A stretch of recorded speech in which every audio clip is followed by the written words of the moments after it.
Good morning, Greg, and hopefully John will be joining us shortly, but we need to go ahead and start our meeting. Um, we first part of the agenda is to elect a chair for the meeting, and do I have any motion of volunteers to? I do respectfully ask that you volunteer, Doug. Oh, okay, I'll accept. Um, so I'll just by acclamation, we'll just say that we'll have Doug Lasher elected as chair of the subcommittee on vacancy. Um, I have presented a proposal that's basically the same language that King County has in their charter regarding filling in vacancies. And the this proposal is subject to Resolution 1 being approved by the voters this um, November of 2021. Do we have John showing up with us? That's great. Yeah, I was having some technical difficulties Oh, trying to get in. Well, good morning, sorry. John. Good morning. You missed the opportunity to vote for Doug for chair, but he already is it. So yeah, I got the vote that went that direction there. So anyway, we Well, were I talking can't about. disagree with that. I can't disagree with that decision. That Oh, was a good decision, you guys. thank you. The we're presenting the proposal right now, and I would like to move forward to present the proposal, which is the King County vacancy. We actually had already talked about this previously in our partisan, nonpartisan subcommittee. It's the same. It's the same information, and we approved it then. And I would uh, like to have a discussion at this point in time. So I'd like to bring this forward for discussion and then adoption. Then we need to talk about a slide presentation and then a public process. So those are the topics that we need to cover in the next 25 minutes or less. So do I have any questions? Greg? In general, the proposal looks good and thorough. The only comment I have, and it could be too detailed for this matter, but in the area of the county council vacancy, the soliciting of applicants to be subject to the appointment um, appears to be silent. In other words, can they Oh, just call up one of their buddies and say, you're it? Or do people have to be notified there is one and through a public process and then B, apply? I'm just speaking okay. from Yeah, my yeah, local government experience, but that's typically how we've had vacancies handled, is that you A, publish, and B, um, select from those that are qualified within whatever qualifications are necessary. Typically it's residency and voter registration. right. And that you're 18 years. Yeah, Yeah, that and you're living in the area. so I see that as an omission. I don't know if it's uh, fatal, but I have to bring it forward because I think it's Yes. Yeah. important. Yeah. I agree. I'm gonna try to I go quickly find that I sent you both an email last night about the state law. I was just curious in there if there is anything that addresses that issue because they would have to follow that practice. Can't go Uh, outside of state law. Did you I recall anything? I skimmed it and I did not see that. I'm reading it again real quick. Okay, because And I I didn't see anything either. And I think I have some questions probably related to they seem related to the same issue. okay. Is that I had thought that there was a provision in the law that said if for a partisan office that the local somehow the local party is going to decide on some candidates, and then the body would Right. would pick a replacement, but I couldn't find that anywhere. And another, yeah. Yeah, Go ahead. it's in the statutes. There is a process for partisanship, but because a lot of counties have gone nonpartisan, uh, it was silent. It's not as clear, and that's why Mhm. we need to have something that's a little more. Yeah, But but I'm in reading the RCW that you sent. It says if a vacancy occurs in a nonpartisan county board of commissioners elective office or nonpartisan county council elective office, the person appointed to fill the vacancy must be from the same legislative district, and must be one of three persons who must be nominated by the nonpartisan executive or nonpartisan chair of the board. So that's in King County, that is their elected executive. And this, I believe the current incumbent is, what's his name? Anyway, I lost the name. But the chair of the board is within the purview of whoever they picked. I don't think that's very broad enough. I agree. Yeah. Um, So I think we need to stretch that a little bit without killing it. Yeah. What because that what you talk about is a process that is used in filling vacancies. But I was just trying to see if there's any place where there's some words already written that we could use. I don't know if does Camus have something? There's an RCW that covers the overall you must appoint, but we adopted an internal resolution years ago that basically set out our own ground rules because the RCW was silent on the method, and we just established it. But I'm thinking that if we put in some minor language to say that through an application process after public announcement or something along that line, and then let the council set their own ground rules within that purview. I don't want to make it too prescriptive Sure. or restrictive, but yet not silent. Okay. Well, we'll probably have to come up with some.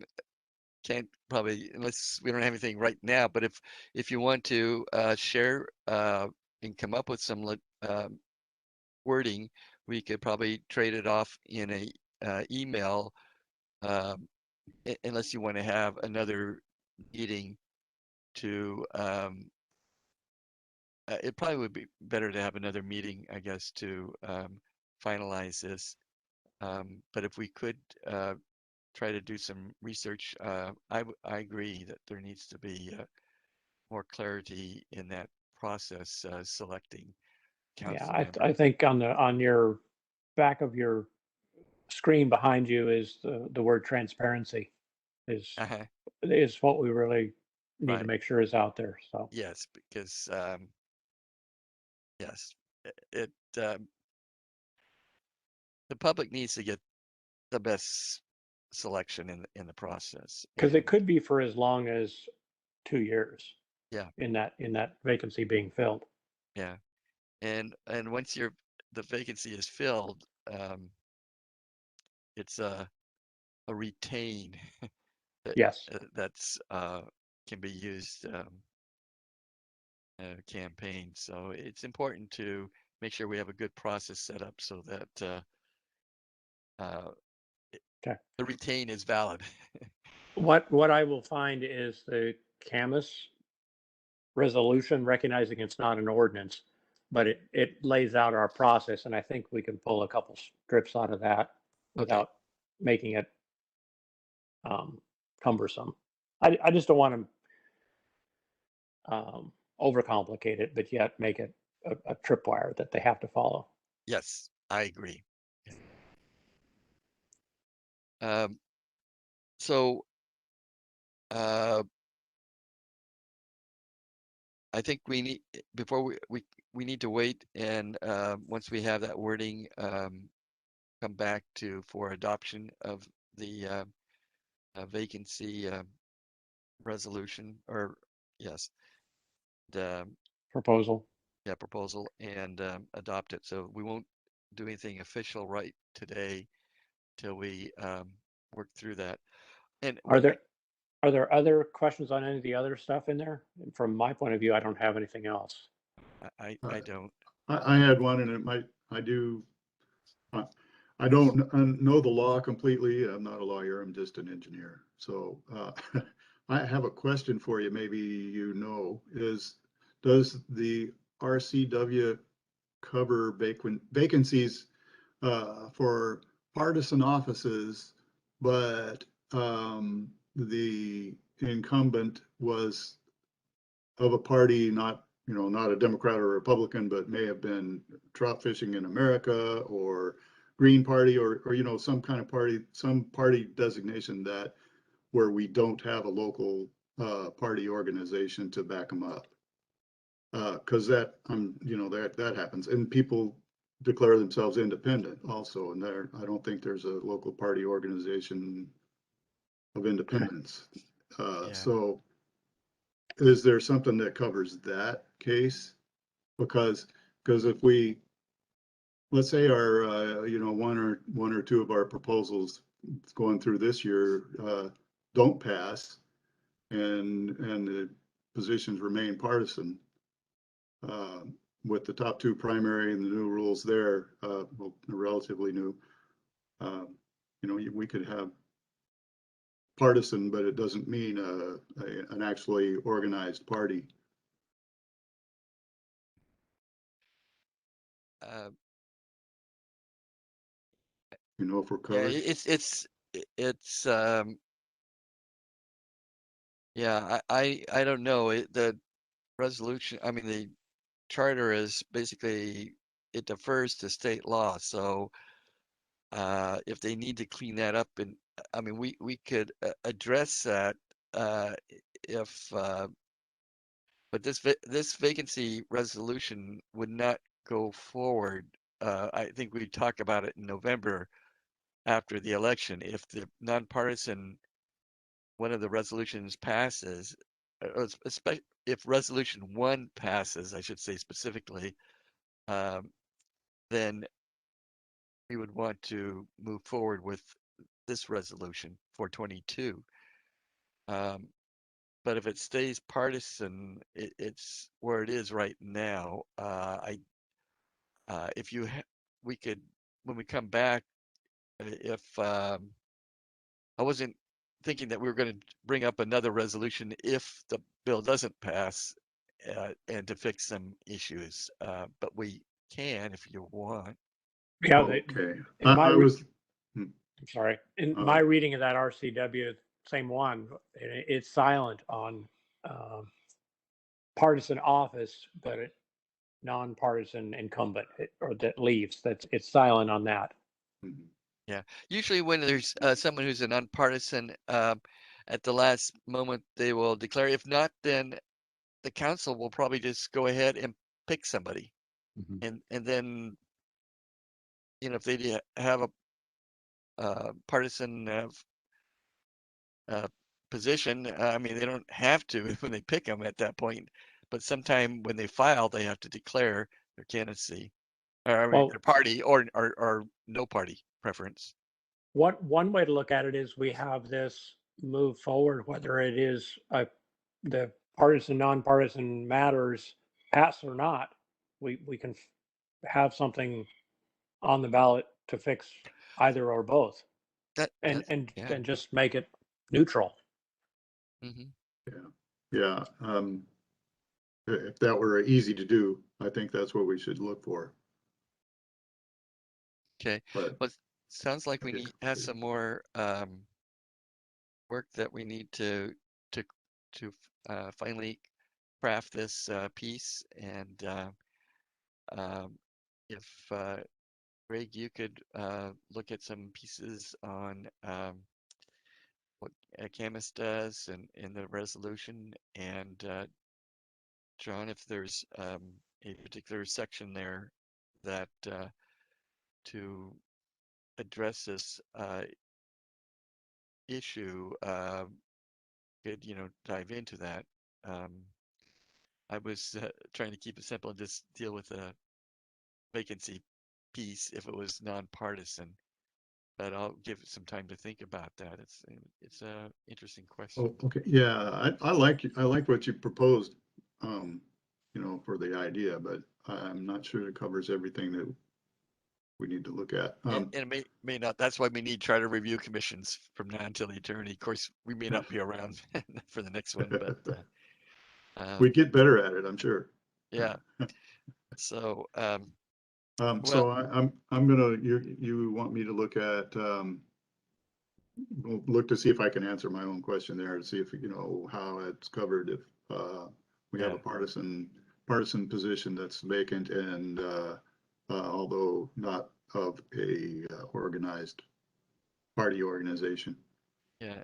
Okay. Usually, it will flip to the commissioners, or a lot of times, what people will do, they'll declare one party, the other party before they leave. I mean, you could be switching every day a party if you wanted to.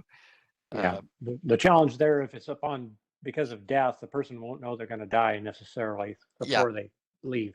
yeah, and so the council probably gets to pick up uh, those pieces that aren't Yeah. there. So John, I don't know if you have there's a web presence called MRSC. It's a nonpartisan, nonprofit group that can maybe perhaps point you in a direction so you don't have to go digging all around. Yeah, I've looked at that before. That's a good place to start. yeah, Yeah, and you can they're in the pretty search. neutral.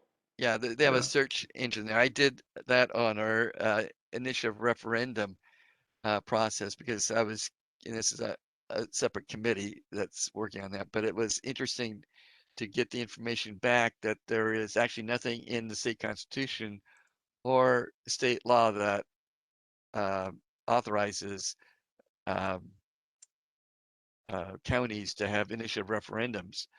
But there's a Supreme Court ruling, which I don't track all the rulings that the Supreme Court does, that grants the ability for counties to do that. I think it's a wrong decision what they did, but it is what it is.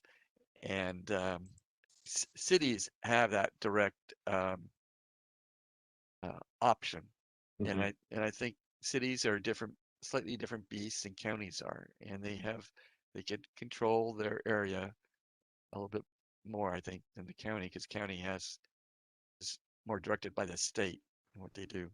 Well, I think I will attempt to work on a slide. We're supposed to have a slide for our presentation, um, and I'll work on that.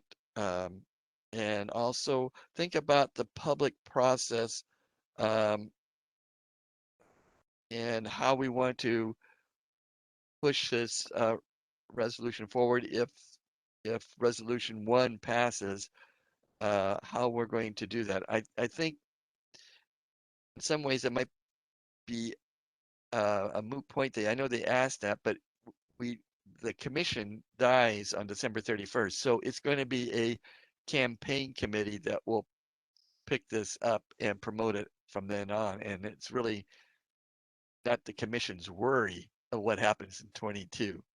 And Right. so I know that even they gave us that directive, I think that was uh, I think the directive is more along the lines of during that time period for all the resolutions that we're having for 22 during um, November, there needs to be some time for public comment and Mhm. openness. And so I think that's something that really needs to be coordinated by the entire commission at that time. So uh, I will bring that up to our our board saying that let's just put a date on what days that we're going to do that. We'll be there and have Yep. a slide presentation and get it Yeah. done hopefully before Thanksgiving.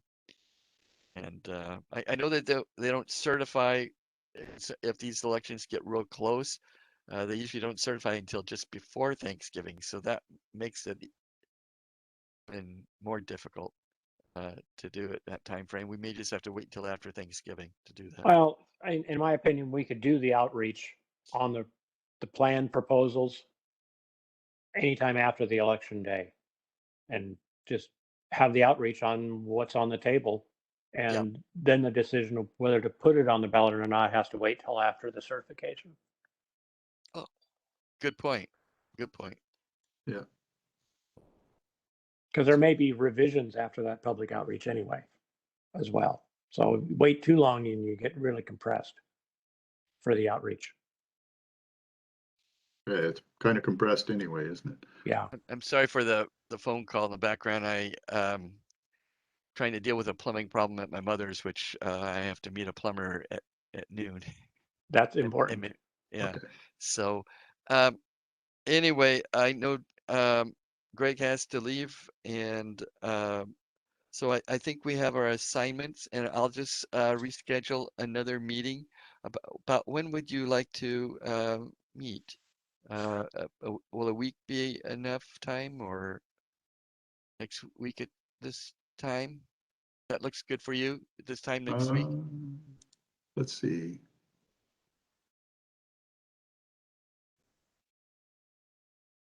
Um,